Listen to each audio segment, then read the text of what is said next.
how to look them up, and I've memorized some of them. And I kind of understand how money works and the Federal Reserve prints it and what this government thing is, but not really. Right. So not good enough to teach it in university. Exactly. Yeah. Yeah. I think people do that with almost everything in life these days, in terms of like have a one page, a one sheet, like a brief summary of what and the explanation for what this very complex subject might be. TLDR, right? Yes. Don't give me the lecture, give me the book. Don't give me the book, give me the blog post. Don't give me the blog post, give me the tweet. Don't give me the tweet. I already know. Yeah. I got really fascinated by the way you read, because I thought there was something wrong with me by doing that. But you don't really just read a book to completion.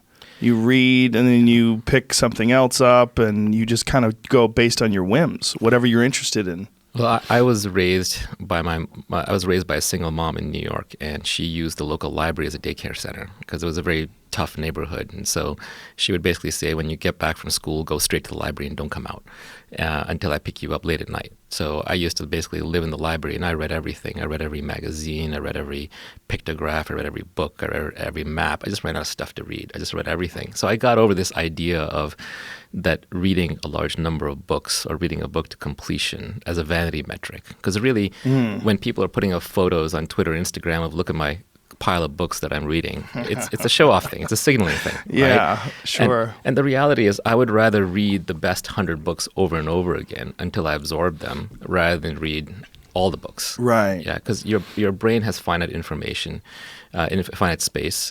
You get enough advice, it all cancels to zero. There's a lot of nonsense in books out there too.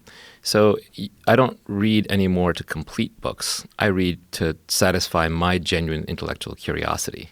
And it can be anything. It could be nonsense. It could be history. It could be fiction. It could be science. It could be sci-fi.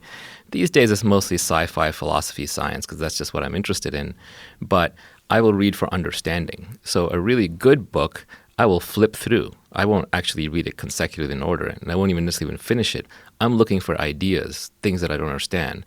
And when I find something really interesting, I'll reflect on it, I'll research it, and then when I'm bored of it, I'll drop it, or I'll flip to another book. Thanks to electronic books, I've got 50, 70 books open at any time in my Kindle or iBooks, and I'm just bouncing around between them. It's also a little bit of a defense mechanism to how in modern society we get too much information too quickly.